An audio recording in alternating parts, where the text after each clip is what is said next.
સુરતના ડિંડોલી વિસ્તારમાં મિત્રતાને કલંકિત કરતી એક સનસનાટીભરી ઘટના સામે આવી છે। બેસ્તાન આવાસ પાસે માત્ર સામાન્ય બોલાચાલીમાં એક મિત્રએ જ પોતાના મિત્રને ચપ્પુના ઘા ઝીકીને તેની કરપીણ હત્યા કરી નાખી છે। મૃતક 27 વર્ષીય ગણેશ સંજુ પાટીલ તેના મિત્ર સાથે બાઇક ઉપર નાસ્તો કરવા માટે નીકળ્યો હતો। નાસ્તો કરવા દરમિયાન બંને વચ્ચે કોઈ બાબતે ઉગ્ર બોલાચાલી થઈ હતી, જે જોતજોતામાં ખૂની સંઘર્ષમાં ફેરવાઈ ગઈ હતી। ઉશ્કેરાયેલા મિત્રએ એકાએક ચપ્પો કાઢીને ગણેશ પર હુમલો કરી દીધો હતો અને ગંભીર રીતે ઘવાયેલા ગણેશને તાત્કાલિક સારવાર અર્થે સિવિલ હોસ્પિટલ ખાતે ખસેડવામાં આવ્યો હતો, પરંતુ કમનસીબે ટૂંકી સારવાર બાદ તેનું કરુણ મોત નીપજ્યું હતું।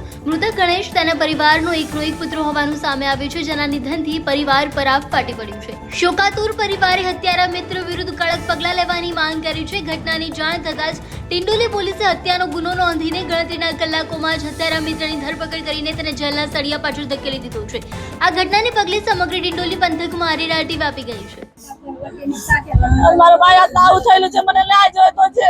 મને શું નામ છે તમારા ભાઈનું? શું ઘટના બની? મારા ભાઈનો ઘટના છે, એના હત્યા કરલાય કે લોકોએ માર્યો મારા ભાઈને, અને મારા ભાઈ કઈ લેવામાં નહીં દેવામાં નહીં, એનો હારો હતો, એ કઈ પીધો લે નહીં, કઈ નહીં, કોઈના હાથમાં ઝઘડો નહીં, આખો દિવસે હારો હતો, કોઈના હાથમાં મગજ મારી બી કરી નહીં।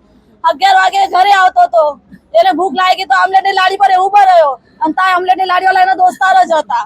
તો પેલા ખાતા એના પેલા શીખ પંજાબી છે ને, આમલેટ લાડી ચલાવે એ માણસ આરીફ નામનો માણસ છે, એ લોકોનું એની હારી બનતી હતી।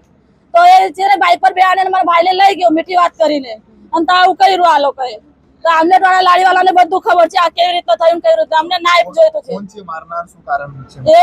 એના ફ્રેન્ડ છે, અમને ખબર નહીં એ કોણ છે, પણ અમને ન્યાય જોઈતો છે। કઈ રીતે? આ આરીફ છે ને, આરીફ ને પકડશો તો તમે બરાબર ખબર પડી જશે।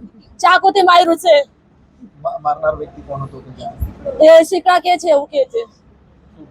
શું માંગ છે તમારી? મારી માંગ એક જ છે, ન્યાય જોઈએ છે અમને। ખૂન નો બદલો ખૂન, જેવી મારા ભાઈ ને હાલત કરી ને એવી હાલત એ લોકોને થવા જોઈએ।